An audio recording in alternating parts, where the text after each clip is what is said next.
Eh ito sa'yo wala talagang katotohanan and yet ginamit mong argumento mo. At ito pa masama, hindi mo lang ginamit sa social media. Ginamit mo pa diyan sa Senado. Tapos mga kababayan ito mga kababayan, etong sinasabi na naman yung case na kesyo unheard daw pero na-reverse. Ipapakita ko sa inyo na tila nanlilin lang na naman si Ontiveros dito. Papatunayan ko sa inyo yan na nanlilin lang na naman si Ontiveros sa sinasabi niyang case na yan. Narito ang Balitang Pinoy TV.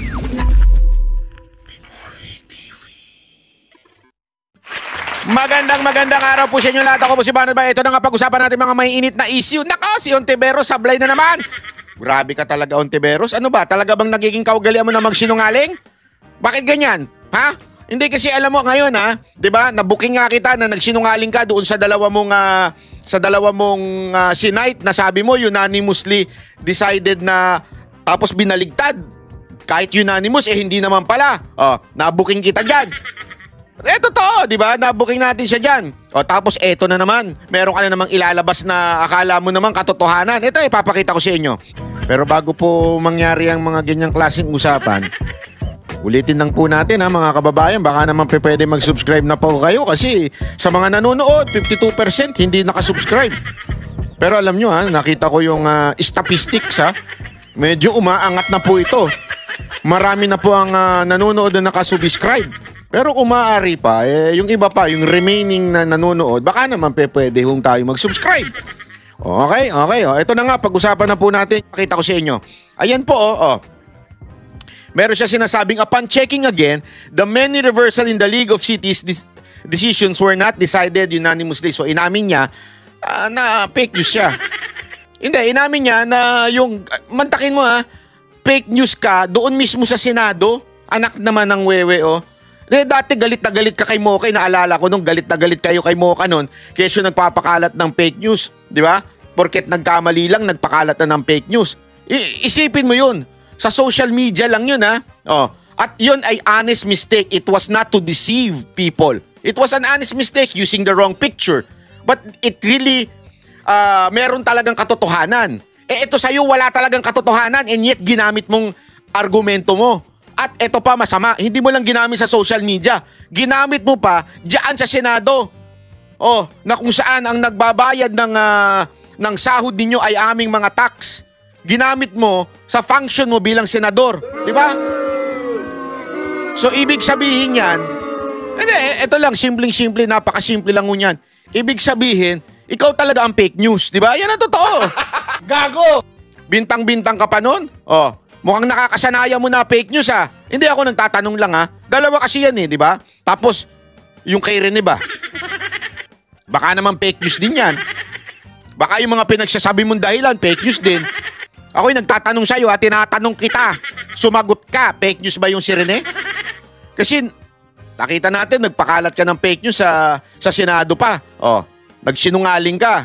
Nagkamali ka. Ang tanong, hindi ka kaya nagkamali doon kay Rene? Ako nagtatanong lang doon sa witness mo, hindi ka kaya nagkamali doon? Nagpapakalat ka na naman ng maling impormasyon. Ako nagtatanong lang Magdadayo lang ka pa, this is a reminder that no one is immune. Hindi! I-remind mo sarili mo, wag mo kami idamay. Mali-mali ka. Tapos mga kababayan ito mga kababayan, etong sinasabi na naman yung case na kesyo unheard daw pero na-reverse. Ipapakita ko sa inyo na tila nanlilin lang na naman si Ontiveros dito. Papatunayan ko sa inyo yan na nanlilin lang na naman si Ontiveros sa sinasabi niyang case na yan. Akala mo kasi ang tao oo lang ng oo sa'yo Yan ang akala mo kung yung mga mga Gen Z mo, oo lang ng oo dahil tatanga-tanga. Yung mga followers mong tatanga-tanga, oo lang ng oo sa'yo. Kami hong taong bayan, ang tunay na taong bayan, hindi kami oo ng oo sa'yo. Tandaan mo yan. Lahat na sasabihin mo, i-research namin. Dahil alam namin, nagkamali ka na nung una. Ito, ini-research ko din. Mamaya, papakita ko sa inyo. Pero bago yan, bago ko sa inyo ipaliwanag ng gustong-gusto ko ano yung mistake na naman na yan, na pinipilit ni Ontiveros, ipapakita ko muna sa inyo yung paliwanag ni Marcoleta. para maintindihan nyo kung ano yung pinanggagalingan ng ating paliwanag. Pero actually, mas lalaliman pa natin. Kasi hindi na ako masyadong nilaliman ni Marcoleta pero napakaganda ng kanyang sinabi dito. Panoorin nyo Halimbawa, biglang nagkaroon ng isang napakalaking milagro. Yung Supreme Court, 8 sa kanila, ni-reverse ang sarili. Bumalik. Okay. 8. Sinasabi niya kasi 180 degrees. may pagkakataon kanya namang Opo. nag-reverse unanimous. Naku, may nawang mali dyan, Sen, ha? Meron pong nawang mali. Hindi ako kumibo doon. Kasi, kumbaga sa... Alam mo yung Jen, tayo kasi magsasaka Jen. Opo, Ang magsasaka kuminsan nagiging manging isda. okay. Magkahalo yun Kasi pagkatapos mo maitanim yan, may mga isdang Tama. May variety na kayo ng palay natin. Hindi ka mag-isda ng hito kayo dalag. Para mahuli mo ngayon, meron kang silo. Hindi ko kasi alam sa Tagalog yung sa Kapampangan ang tawag namin balisasa. Balisasa. Alam ko kung ba't siya tumawa. Kasi sounds familiar yung balisasa Kaming mga lalaki lang ang nakakaintindi niyan. yung balisasa, isang ginawang pangsilo ng isda yun. Opo. Iuumang mo sa tubig yan. Lalo na yung medyo umaagos yan. Ngayon, yung isda, meron siyang option na pumasok. Matetempt siya na pumasok Kasi maglalagay ka ng doon. Yes po. Okay. Pero may option siya, ha? Papasok kaya ako hindi? Ganun ko tinitingnan yung kahapon. Kahapon ba yun? Wednesday po, Wednesday. Isang araw. Isang araw. Sige, pumasok ka. Akala yung pumasok. Yung balisasa din, pagpasok mo ron, madaling pagpasok Hindi ka makalabas. Kaya lang nakaganon yun yung parang pagpasok mo, pag nakaano na yun, kahit anong gawin mo doon, hindi ka na pwedeng lumabas. One way. Tignan mo nangyari ngayon. Ang Supreme Court na nagsabi. Mali naman kayo yung mga pinagsasabi mo. Kasi Sa madaling salita mga kababayan, sinasabi niya dito, na-trap si Ontiveros. sabihin niya yung League of Cities versus Comelec, napangiti na ako doon. Kasi kaya ako na inumag yun. Kasi alam niyo, natalakay na. tatlong beses nagkabali-baligtad yun. Merong nag-dissent doon. Hindi unanimous yun. Tingnan mo ngayon. At saka ngayon, pinipilit niyang magpaliwanag. Kumbaga sa isda, sabi ko nga sa inyo, nahuli ka na ng balisasa, kahit ano pang gawin mo magpaikot-ikot, wala ka nang lalabas. Nasa sayo. Hindi, ang katwiran ho niya ngayon, Sen, ay mabuti na rin niya yung umaamin na pagkakamali, at least na itatama. Hindi kasi... Anong naitama? Walang siya naitama. Tama yung kanyang pagkakamali. Baka may tama. Gago! Wala siyang tinama, hindi naman niya talaga inamin Kasi kung aaminin niya, sasabihin niya, tama si Marcoleta na malabo na ma-reverse pa yan. Wala naman siyang ginanong, pinagpipilitan niya pa rin pagkakamali, pero nanatiling mali. Sa mga katwid, sa pag-amin mo ng tama ngayon, Nang mali. Papayag ka ngayon doon sa sinabi ko na wala pang nangyari na gano'n. Yan. Papayag ka. Dapat aminin mo na yung sinabi ko, wala pa akong nakita sa tagal ng pagiging abogado ko. Wala pa akong nakitang ganyan. Isip-isipin mo, nandun yung 3 karakter na talagang kinatatakutan ng isang abogado. Isip-isipin mo, sasabihin sa iyo ng korte, unconstitutional. Yun lang, pamabigat. Dito lang talagang palagay ko Bagsak ka na dyan. pati kaluluwa mo, mawawala yun Pangalawa, void ab initio. Wala ka pa. Dalawa na. Opo. Pagkatapos sinabi niya, violative of due process. Ay, yan na matindi. Mag-EMR ka pa riyan? Meron pa pang-apat. Immediately executor. Kaya nga, dito pa lang sa 3 ito, patay na Ngayon, sasabihin niya ngayon na, hindi ka niya, may pagkakataon. Ngayon, yung pag-amin niya na mali siya, babalik tayo doon sinabi ko. Wala pa ako nakitang ganyan. Dapat aminin niya rin. Tama si Sen Marcoleta. Opo. Yun naman ang gusto kong sabihin niya. Mukhang hindi po, Sen. Mukhang meron pa rin sa mga hinahanap ko meron sa statement Meron sa statement ba dyan? Meron sa statement po. Ang sabi niya dito, meron pa daw siyang makikita, Sen Nasaan na ba yun? Ayan. Pinakita na natin yan. Statement niya. Yan po. Napaka-importante po kasi nung elemento, yung constitutional, tapos yung void ab initio, at saka yung sa due process hindi nasunod, at yung sabi nga nung isa yung immediately executory. So ibig sabihin niyan, yan yung mga elemento na naandoon sa desisyon ng Supreme Court. 'Di ba? It's a matter of kino-compare mo yung dalawang prutas na etong prutas na to, nakakain mo rin ng lahat. Ibig sabihin walang tapon. Kahit buto kinakain mo. Tapos i-compare mo ngayon dito sa isang prutas. Pero dito sa isang prutas magkaiba sila ng elemento, 'di ba? Sasabihin mo masarap. Masarap din 'to. Anong pinagkaiba? Yung isa maaring healthy, yung isa maaring pag nasobran hindi. Iba yung elemento. So ano ibig lang sabihin ni Marcoleta dito? Yung sinasite niya dito, which is yung case ng Agribiotech versus Greenpeace, ay not the same elements with the impeachment of BP Sara. Magkaiba ng elemento. Ang matindi nga dito, alam nyo ba kung tungkol saan ito? Ito sinasabi niya ito na ni-reverse kahit unanimous. Alam mo kung ano tungkol saan to? Sa talong. Ito mga dilawan na to, ang hilig talaga sa saba, sa talong. Gago! Hindi, alam nyo. So, ibig sabihin, with the importance nung decision, ang layo. Ito tungkol sa pagtetest nung talong at ito yung impeachment. Pwede mo ba paghambigin yun para sabihin na, yes, they're both unanimous, ito na reverse, yung talong na reverse, etong impeachment pwede rin ma-reverse. Yung mga elemento nandito sa impeachment tulad ng void sa simula't simula, yung hindi nasunod ang due process, yung sinasabi pa na ano ba ito? Unconstitutional. Wala dito sa talong except yung constitutional. Bakit kanyo? Ipapaliwanag ko sa inyo para maintindihan natin. Ito po yung case na yan. Yung biotech na yan.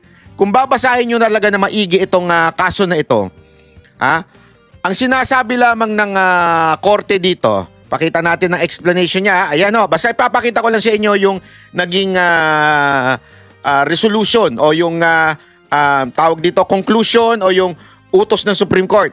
Ito explanation dyan. Pakita lang natin para mas maintindihan natin kasi ang hirap dito kay Ontiveros. Akala niya yung taong bayan ay katulad ng mga followers niyang tatanga-tanga. Ito. Sabi dito, yung decision doon sa International Service for the Acquisition of Agribiotech versus Greenpeace. Okay? Yung December 2015, yung korte, Supreme Court, upheld the Court of Appeals application of the precautionary principle dun sa talong. Anak ng So, sabihin, sinabi ng Supreme Court, kung ano yung decision ng Court of Appeals, yung CA, tama. Okay? It declared yung Department of Agriculture, order namin to null and void. Sa madaling salita, itatagalog natin para mas maintindihan natin. Sa madaling salita, sinasabi ng Supreme Court, hindi tama yan. Bawal yan. Hindi dapat yan na ginagamit as a test. Ganyan-ganyan. So, malalim pa yun. Para lang sa kalaman natin. Malalim pa po yun. Mahaba po yung explanation na yun. Pero iniiklian na lang natin. Okay? Sabi dito, ang mga proponent ng talong na naghain ng motion for reconsideration, okay, sinasabi na huwag ipagpatuloy yung field testing at paggamit ng GMO. Yun yung una na sinasabing unang desisyon ng korte. Huwag gamitan yan. O huwag yan Okay? Tapos, siyempre, nag-motion, nag-MR yung kalaban at sinasabing ganito.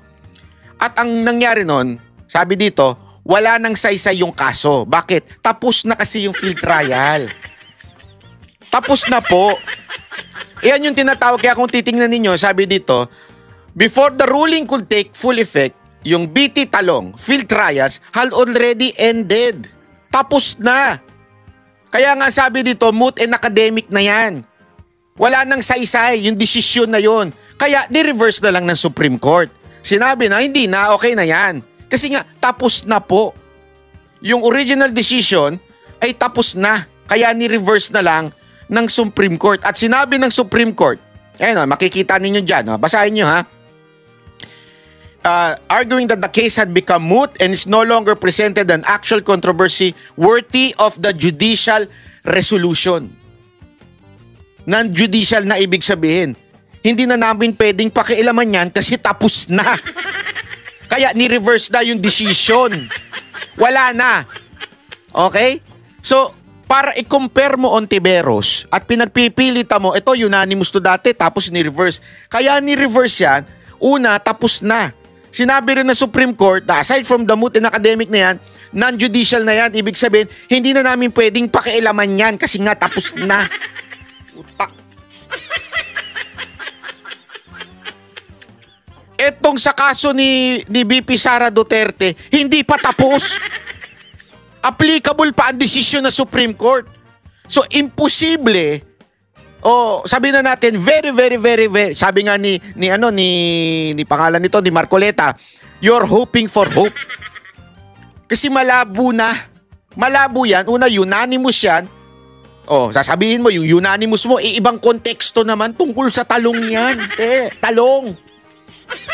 Kung titimbangin mo, napakalayo para i-compare mo sa unanimous decision dyan. Talong yan, talong. Pagte-testing sa talong. Tapos, ito hindi na nga mabigat yung issue. Tapos na. Tapos pa. Tapos na yung trial, wala na. So, mutin academic na decision ng Supreme Court. Kaya binawi na lang nila. Gets ninyo? Ang linaw po dyan. Ito talaga si Ontiveros, sablay na naman, niloloko mo na naman ng taong bayan nito Taong bayan yung talagang tatutong taong bayan. Pero yung mga taong tanga, na mga followers ninyo, iba yun. Kaya nga alam nyo, so in summary, the reversal, paano natin? So in summary, the reversal succeeded not on substantive merits, hindi tungkol dun sa merit, but on the procedural ground that the issue had already lapsed and were no longer justiciable.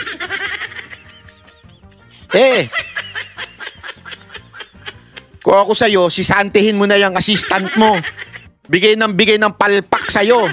Hindi, alam naman namin na allegedly, binabasa mo lang lahat ng sinasabi mo Galing sa researcher mo, galing sa abogado mo.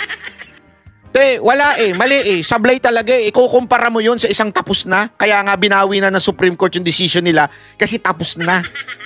Wala na, hindi na applicable, not justifiable nga sabi. Not justifiable. Ano ba yung exact term? Sandali. Justiciable. Ayun, non-justiciable. Yun ang paliwanag doon. So, please lang naman, huwag ka na magmagaling.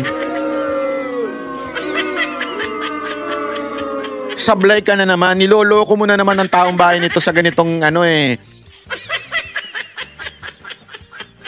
ba?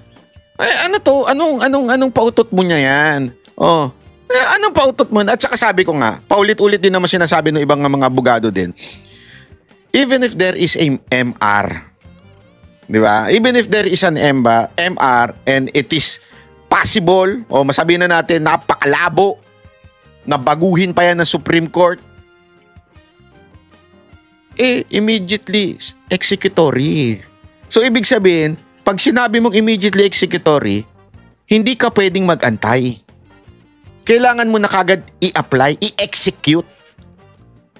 Diba? Yun ang ibig sabihin ng immediately executory. You have to execute it kahit na may MR pa yan. So, palpak talaga ang argumento ninyong minority. Sama-sama kayo dyan. Sabi nga ni Chis Escudero, anti-Duterte lang talaga kayo. Gago! Yan ang totoo. Alam mo, meron niyang ako nabasang sabi doon. Yung kay Corona din daw, sabi hindi ko pa kasi na research yan yung part na yun. Although allegedly, yung kay Corona rin daw. Ito na nga mga kabalita. Ano na ang masasabi nyo patungkol sa balitang ito? Please comment down below mga kabalita. Pag-usapan natin yan sa comment section. At kung di ka pa nakasubscribe sa ating channel, baka naman